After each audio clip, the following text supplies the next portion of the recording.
இன்னைக்கு பன்னீர் கிரேவி எப்படி பண்றதுன்னு பார்க்கலாம்.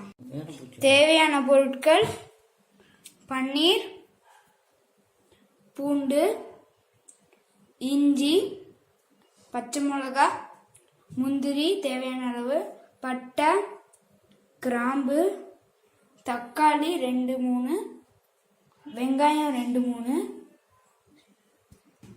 சோம்பு, அடுத்தது பே லீஃப், காலிஃப்ளவர். இப்போ அது எப்படி பண்ணுறதுன்னு பார்க்கலாம். அடுப்பை பற்ற வச்சுட்டு இப்போ நம்ம எண்ணெய் ஊற்றலாம்.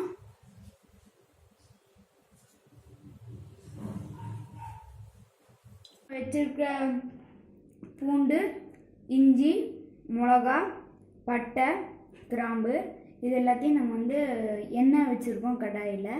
அதில் நம்ம ஒவ்வொன்றா போடலாம். மிளகா போடுறேன். இது பட்டை, கிராம்பு,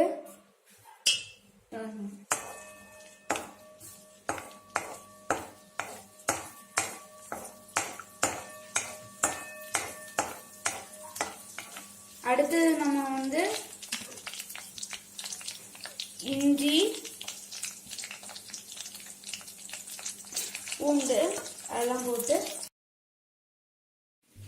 இப்போ இது கொஞ்சம் வதங்கினதுக்கப்புறம் நம்ம வெங்காயம் போடலாம். வெங்காயம் நம்ம வச்சுக்க 2-3 தக்காளி. இப்போ 2 டைம் கலக்கிக்கலாம்.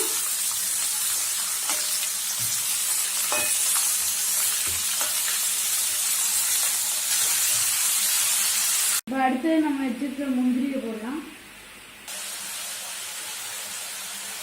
போட்டுட்டு நல்லா கலக்கிக்கணும். இது நல்லா வதங்கிடுச்சு. இப்போ நம்ம இதை நல்லா ஆற வச்சுக்கணும். அதுக்கப்புறம் மிக்சியில் போட்டு அரைச்சிடலாம். இப்போ இதை ஆற விட போகிறோம். இப்போ நம்ம இதை நல்லா ஆற வச்சாச்சு. இப்போ நம்ம அதை மிக்சியில் போட்டு அரைக்கலாம்.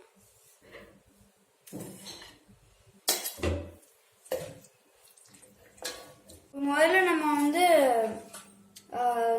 அடுப்பு பற்ற வச்சிருக்கோம். அதில் நம்ம எண்ணெய் ஊற்றலாம். இப்போ நம்ம ஒரு அடுப்பு பற்ற வச்சு இன்னொன்று அடுத்து இதுக்கு முதல்ல பிரிஞ்சி இலையும் இது சோம்பும் போட போகிறோம்.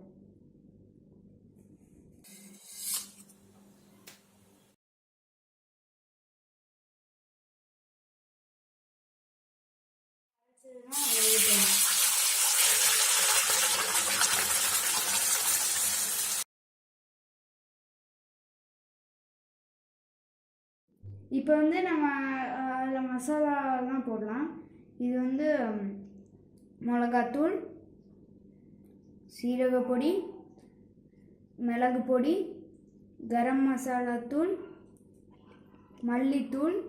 இப்போ இதெல்லாம் நம்ம உள்ளே போடலாம். அடுப்பில் அந்த மிக்சர்லாம் ஊற்றியாச்சு. இப்போ இது அதுக்குள்ளே போடலாம்.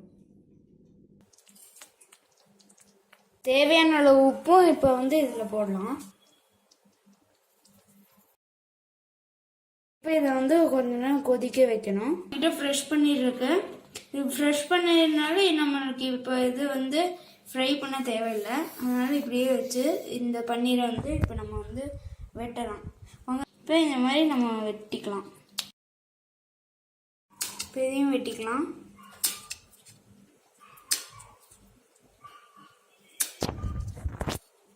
பாருங்கள், நாங்கள் இந்த சைஸில் வெட்டிடுவோம்.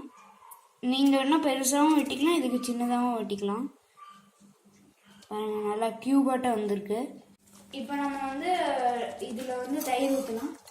இப்போ இதில் ஊற்றினா நல்லா க்ரீமியாக நல்லா இருக்கும். நீங்கள் வேணால் ஃப்ரெஷ் க்ரீம் கூட போடலாம். ஆனால் நாங்கள் தயிர் தான் போடுறோம். பாயில் பண்ண காலிஃப்ளவர் போட்டு நல்லா கலக்கிக்கலாம். இங்கே நம்ம பன்னீர் கட் பண்ணி வச்சுருக்கோம். நல்லா க்யூபாக போட்டுட்டு அந்த பன்னீர்லாம் உடையாத மாதிரி நல்லா கலக்கிக்கலாம்.